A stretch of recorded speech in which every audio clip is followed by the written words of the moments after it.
Welcome everyone in the lecture series of Nuclear Magnetic Resonance Spectroscopy. In this third lecture, we are going to learn shielding and deshielding of the protons.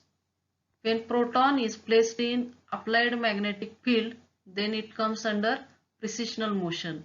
But at the same time, electrons around the proton are also come under circulatory motion, and due to circulation of electrons, it produces secondary magnetic field or induced magnetic field.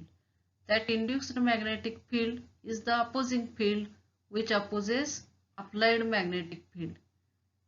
Thus, the magnetic field felt by the proton is always less than applied magnetic field. The magnetic field felt by the proton is equal to applied magnetic field minus induced magnetic field or secondary magnetic field.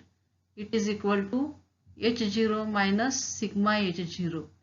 This sigma H0 is the induced magnetic field. Therefore, it is equal to 1 minus sigma into H0.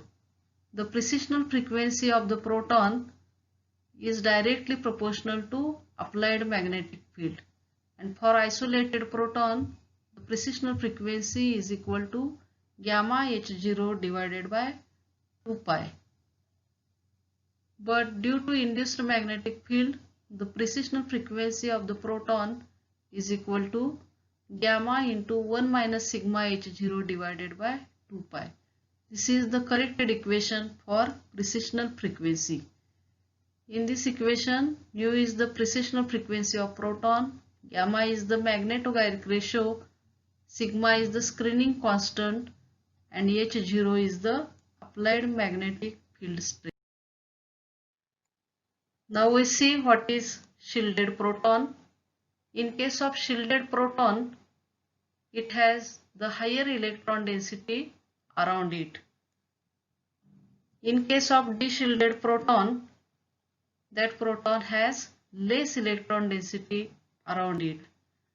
And in case of shielded proton, due to presence of higher electron density, that electron density also produces higher induced magnetic field. Therefore, the magnetic field felt by the proton, that is H effective, is less. Such protons requires higher magnetic field strength to come under resonance. We know that the resonance is when the precessional frequency of proton becomes equal to frequency of irradiated light. At that time, that proton is said to be under resonance. But to come under resonance, this proton requires higher magnetic field strength, and the higher magnetic field strength is termed as upfield. That is, absorption takes place at upfield, and in case of shielded proton, the chemical shift values in delta scale is less. In case of deshielded proton, as it has less electron density around it, the induced magnetic field is also less, and therefore the magnetic field felt by the proton is more, and such proton requires less magnetic field to come under resonance. In less magnetic field, it is termed as downfield, that is, absorption takes place at downfield. And in case of deshielded proton, the chemical shift values in delta scale is more. Thus, shielding and deshielding depends upon electron density around the proton. Now we see which protons are shielded and which are deshielded. When hydrogen atoms are attached to less electronegative atoms, then electron density around the proton is higher, and such protons are shielded protons. While when hydrogen atoms are attached to more electronegative atoms such as oxygen, nitrogen or sulfur, then electron density around the proton is less, and such protons are considered as deshielded protons. Suppose that is the hydrogen atom, when it is attached to carbon, that carbon is in sp3 hybridized state. In that case, the electronegativity of hydrogen and carbon is nearly same, and such proton is known as shielded proton. The proton has higher electron density around it. But when proton is attached to sp2 hybridized carbon atom, that carbon is more electronegative than hydrogen, and in that case that hydrogen is de-shielded proton in comparison with that proton.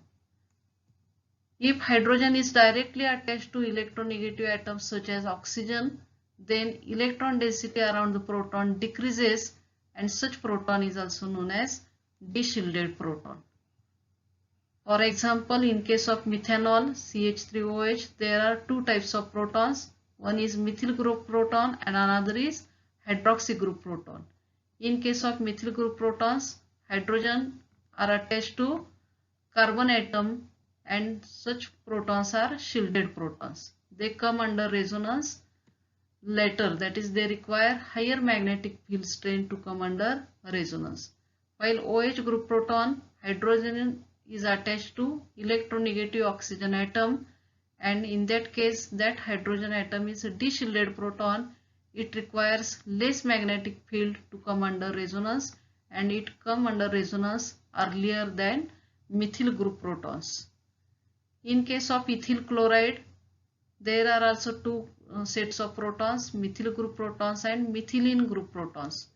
The methylene group protons are shielded protons and methylene group protons are de-shielded because that carbon is attached to more electronegative chlorine atom. Therefore, methylene group protons are relatively de-shielded than methyl group protons. Thus, shielding and de-shielding, that are the relative terms. As shielding increases, absorption takes place at upfield and the chemical shift value decreases. While as a de-shielding increases, absorption takes place at downfield and chemical shift value increases. Thus, shielding and de-shielding are the relative terms. Thank you.